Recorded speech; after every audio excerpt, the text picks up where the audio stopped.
Bienvenue sur le Salon international de l'agriculture à Paris et sur le stand, sur le studio du siècle vert pour une nouvelle émission qui va s'intéresser aux jardins sans pesticides. Effectivement, depuis le 1er janvier 2019, plus de pesticides dans les jardins pour ceux qui les utilisaient encore. Comment faire? Quelles nouvelles pratiques? Un sondage réalisé pour les enseignes botaniques montre que seulement 14% des jardiniers français savent utiliser les solutions alternatives aux produits chimiques. Donc il y a encore du travail, il y a beaucoup à apprendre. Et pour cela, nous avons sur le plateau 4 invités. Nous avons Nicolas Marquet, qui est directeur général de l'Union des entreprises pour la protection des jardins et des espaces publics. Bonjour. Nous avons André Fougeroux, qui est membre de l'Académie d'agriculture. Bonjour. Et Patrick Fontaine, qui est jardinier à Montreuil, dans ce que l'on connaît comme les murs à pêche.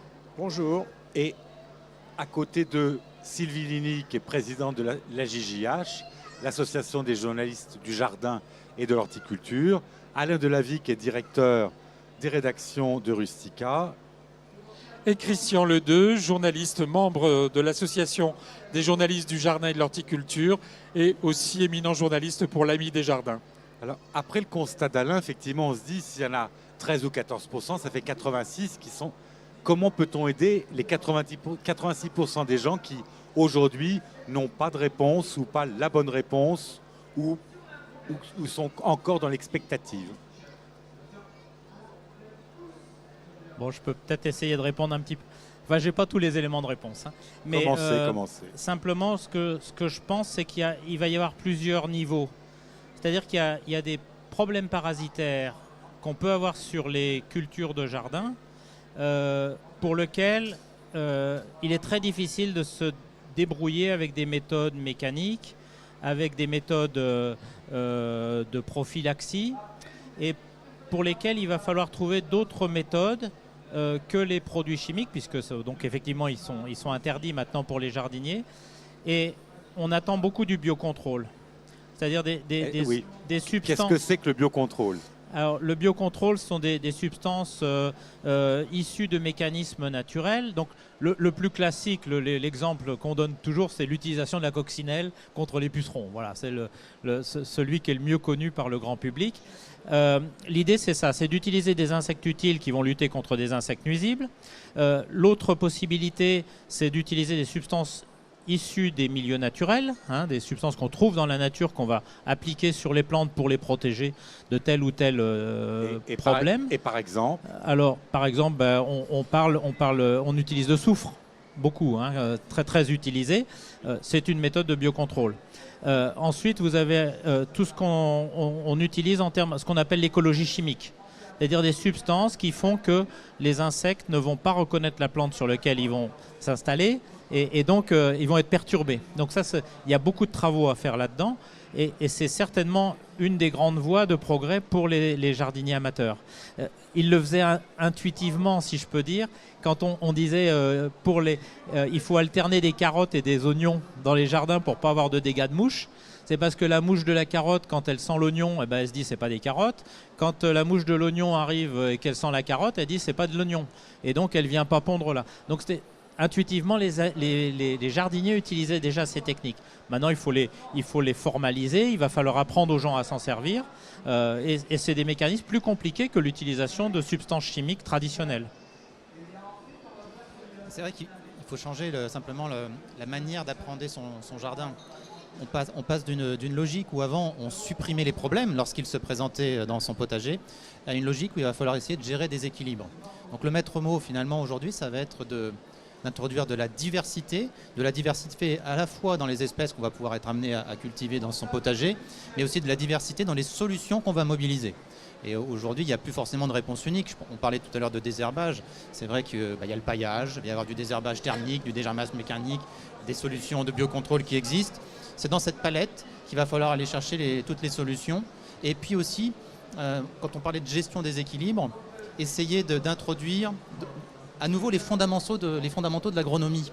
Et les fondamentaux de l'agronomie, ça va être de s'intéresser à la plante depuis sa plantation, son alimentation, Et le recours finalement aux produits de soins, ça ne va être que la dernière étape, mais on peut l'éviter avant. Une plante en bonne santé sera beaucoup moins sensible aux maladies et une plante bien entourée sera aussi beaucoup moins sensible aux nuisibles que si on avait quelque chose de totalement uniforme dans son jardin. Alors vous, Monsieur Fontaine, vous n'avez pas attendu le 1er janvier 2019 pour changer votre paradigme de culture. Je trouve que c'est une bonne nouvelle, cette loi. Et moi, je pratique l'agriculture biologique depuis 2010. Donc, je fais mes traitements moi-même avec la nature et a des possibilités extraordinaires. Donc, on peut faire des traitements stimulants, des traitements fongicides, fongiques et des traitements contre les nuisibles, quoi. Donc, dans votre jardin, vous m'aviez dit que vous aviez 60 variétés de fruits. De fruits, oui, des légumes aussi. Et je cultive aussi des plantes, justement, pour faire mes traitements. Je cultive Quelle plante, par exemple? de la sauge, du thym, de la tanésie, de la prêle aussi. Enfin. Donc les premières étaient plutôt pour lutter contre les insectes. La prêle, ça va plutôt être un antifongique, donc c'est antifongique, oui. Et puis, vous avez d'autres plantes Oui, des insecticides, oui. Insecticides, voilà. Oui, justement, la tanésie. Au niveau fongique aussi, il y a l'ail. J'utilise l'ail. Donc, voilà, on a tout ce qu'il faut dans la nature. Mais c'est-à-dire qu'avant 2010, votre jardin était traité entre guillemets en conventionnel? Non, pas du tout. Non plus. Il a toujours été en agrobiologie. Et est-ce que vous avez plus de maladies que dans le jardin de vos voisins qui, jusqu'en 2018, eux, employaient des produits de synthèse?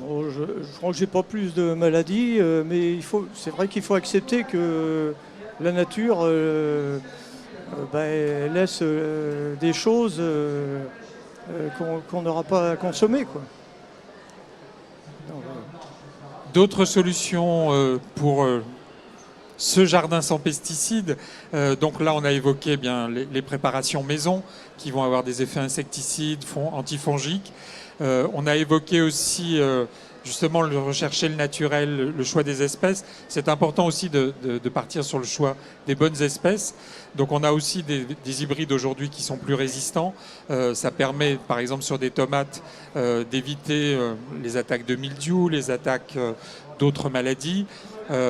Quelles autres solutions peut-on encore envisager pour tous ces jardiniers un peu perdus qui vont se réveiller bientôt quand ils vont avoir le problème, alors qu'il aurait fallu l'anticiper, en fait, ce problème. On parlait dans une autre émission du travail du sol et l'importance du sol et de la valorisation du sol, qui est quand même la base pour les végétaux. C'est aussi une des solutions pour un jardin sans pesticides. Un des enjeux que nous avons très clairement pour cette année, c'est cette prise de conscience du jardinier et pas forcément les jardiniers experts. Donc les solutions naturelles, aujourd'hui on n'est pas dépourvu. Alors il reste quelques impasses, c'est clair, et on va travailler dessus, mais globalement on a des solutions. Donc notre enjeu, ça va être de former, de sensibiliser ceux qui ne sont pas, comme monsieur, évidemment des experts et qui travaillent depuis des années. Et ça va être un travail de communication, de sensibilisation pour essayer de convaincre les gens qu'avoir la main verte, avoir les bons réflexes, tout à l'heure je parlais des fondamentaux de l'agronomie, c'est pas si compliqué que ça. Et quels vont être les relais justement d'information? On a toutes les filières auront un rôle à jouer. Bon, nous, c'est vrai que le parti pris que l'on a au niveau de l'UPJ, c'est de mettre en place des petits outils très simples, très pédagogiques, pour essayer de décomplexer ceux qui ne sont pas des experts. Parce qu'aujourd'hui, on le voit bien, les bons réflexes, et le bon réflexe, il commence depuis la phase de semis, parfois dans le rempotage, ou parfois, je suis toujours surpris, moi, des gens qui nous interrogent en disant, bah voilà, j'ai une plante depuis 5 ans dans mon appartement, elle commence à dépérir. Quand on creuse un petit peu, qu'on essaye de savoir ce qui se passe au niveau de la plante, il ne s'est rien passé pendant 5 ans, donc mécaniquement. Donc voilà, revenir à tous ces fondamentaux, une plante ça se rempote, une plante de temps en temps il faut lui donner de l'alimentation, quelle qu'en soit la forme, on ne va pas rentrer dans le débat. Ce sont des choses qu'il va falloir vraiment pousser auprès des jardiniers amateurs pour éviter le plus gros souci auquel on s'expose aujourd'hui, c'est la minéralisation des jardins. Et ça pourrait être un des effets pervers dès 2019 si jamais les gens étaient très ou trop déçus de ce qu'ils vont voir dans leur potager ou dans leurs appartements. Justement, pour éviter la minéralisation du sol, il faut travailler sur du vivant. C'est-à-dire le compost, vraiment c'est quelque chose de vivant. Et donc, nous, ce qui nous importe, c'est de garder le vivant. Et pour nourrir ce sol, il faut apporter du vivant. Donc le compost, c'est du vivant. Les produits naturels, c'est du vivant aussi. Et donc, le jardin va être en bonne santé. Et puis, on travaille aussi sur l'association des plantes et les auxiliaires, voilà, etc. Oui, ce que je voudrais rajouter, c'est que par rapport à ce qu'a dit Nicolas Marquet, ce que monsieur vient de dire, tout ça, c'est du bon sens. C'est du bon sens qu'il faut remettre en ordre. Je veux dire, les connaissances, pour la plupart du temps, on les a. En agriculture, c'est ce qu'on appelle la protection intégrée, qui est d'ailleurs dans la législation maintenant. L'idée, c'est que effectivement, il faut que déjà la plante soit dans des bonnes conditions. C'est-à-dire essayer de planter une plante ou une variété qui n'est pas adaptée au climat, au sol dans lequel on est, c'est déjà une première erreur. Donc il faut que la plante soit dans un bon milieu dans lequel elle va se développer de manière optimale, si je peux dire. Ensuite, par rapport aux agressions de différents ravageurs, différentes maladies, on a des techniques, soit en utilisant des mécanismes biologiques qui existent, ça peut être ce qu'on disait des substances naturelles, comme monsieur utilise, qui vont interférer avec l'agresseur. Donc ça, c'est une première solution. Les autres solutions, c'est des solutions effectivement, comme vous disiez, génétiques, où on va choisir des variétés. Si on sait qu'on est dans une région où on va être attaqué par de la tavelure sur le pommier, par exemple, essayer d'avoir des variétés de pommiers, de planter des variétés de pommiers qui sont moins sensibles à la tavelure. Voilà, si on est dans le sud-est de la France où la tavelure est moins importante, on peut se permettre d'avoir d'autres types de variétés. Voilà, donc il faut reprendre tous ces fondamentaux de la biologie, de l'agronomie, de façon à mettre les plantes dans les meilleures conditions possibles, de façon à accroître leur résistance au stress lié à tous ces agresseurs biologiques. Et puis, je crois qu'il faut un peu d'humilité derrière tout ça. C'est qu'on ne maîtrisera pas tout. Donc, il faut accepter d'avoir un petit peu de dégâts. Alors, sur des jardiniers amateurs, c'est pas trop grave parce qu'on se dit, bon, on perd 10%, 20% de nos pommes. Bon, c'est pas... là où je suis un peu inquiet, c'est sur les jardins ouvriers. Parce que dans les jardins ouvriers où le revenu du jardin, c'est le 13e mois des gens, là je pense que ça va être plus difficile. Et il y a certainement un très gros travail de pédagogie à faire auprès de tous ces jardiniers qui comptent sur ce jardin pour assurer leur 13e mois. Oui, parce qu'effectivement, l'idée de bon sens, elle est évidente, mais le bon sens, c'est à la fois de l'acquis, mais il faut aussi l'aider, parce que autant c'était simple pour... le remettre truc muche, on avait l'armoire à pharmacie, il y avait un produit, mais tous ces mécanismes, il faut aussi il y a vraiment, je reviens encore à la pédagogie, donc Nicolas parlait tout à l'heure d'outils, mais ces outils, il va falloir les donner parce que actuellement, les nouveaux jardiniers, ils sont pas très au courant, et les anciens, ils avaient plutôt tendance à avoir la main lourde pour leur globalité dans la chimie. Donc effectivement, c'est pas eux qui vont pouvoir transmettre cette connaissance, cette appréhension du sol, de la région, du climat. Donc pour moi, c'est des vraies questions.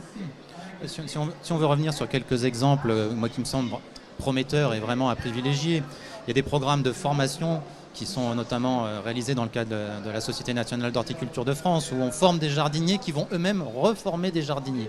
C'est un canal de proximité, c'est un canal d'expertise et de transmission de l'expertise qui est évidemment sensationnel et qui est très prometteur. Voilà, il faut simplement qu'on essaye de se mobiliser tous les uns et les autres pour qu'il y ait le plus de relais possible par rapport à ça.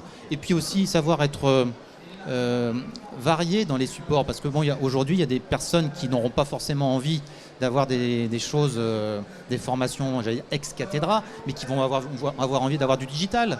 Donc des MOOC, des sites internet avec des outils de diagnostic, ça peut aussi passer par là. Donc on doit vraiment accélérer sur les outils et les méthodes pour valoriser tout ce que l'on sait déjà finalement. D'ailleurs, moi-même, dans mon jardin, j'ai un jardin familial, et donc j'ouvre ce jardin puisque c'est un jardin historique, et donc je fais de l'information sur l'agriculture naturelle, biologique. de jardinier à jardinier. C'est une excellente information Voilà. qui se fait depuis très longtemps et qu'il va falloir développer, continuer sur ce nouveau jardin. Nous arrivons au terme de notre émission. Un dernier mot, messieurs, en conclusion, sur ce sujet qui est au début, en fait, et qui va certainement encore faire beaucoup parler. Alors, moi, en termes de conclusion, je pense qu'il faut revenir à la base de toutes ces activités autour de la biologie, c'est l'observation. Je veux dire, c'est bien d'avoir de la formation, il en faut absolument, mais il faut aussi que les gens prennent le temps de l'observation. Et ça, c'est pas. Je trouve que c'est de moins en moins, malheureusement, dans les pratiques habituelles. Les gens prennent pas le temps d'observer ce qui se passe, de prendre un peu de recul et de prendre les bonnes décisions. Alors, les bonnes décisions appuyées par de la formation, bien évidemment, mais vraiment repartir à l'observation de base. Et là, on va réapprendre la biologie, le jardinage et l'agronomie d'une manière générale. Monsieur Fontaine ? Oui, pour dire que aussi la chimie naturelle, elle est acceptée par les micro-organismes. Oui, il y a comme elles sont en famille. Donc c'est super, quoi. C'est vraiment le bon choix, quoi. Laissez faire un peu la nature, Ouais. plus que ce qu'on faisait avant. Je dirais que ce soit un loisir ou que ce soit une véritable passion, le jardinage naturel a évidemment de très belles heures devant lui. Simplement, il va falloir se repositionner et puis réfléchir pour bien planter, mieux nourrir et soigner naturellement lorsqu'il y en aura vraiment besoin. C'est tout le challenge qui s'offre et il est passionnant. Merci, beau challenge. Le printemps arrive, on va tous retourner dans nos jardins et donc plus que jamais, le sujet d'actualité. Merci à tous.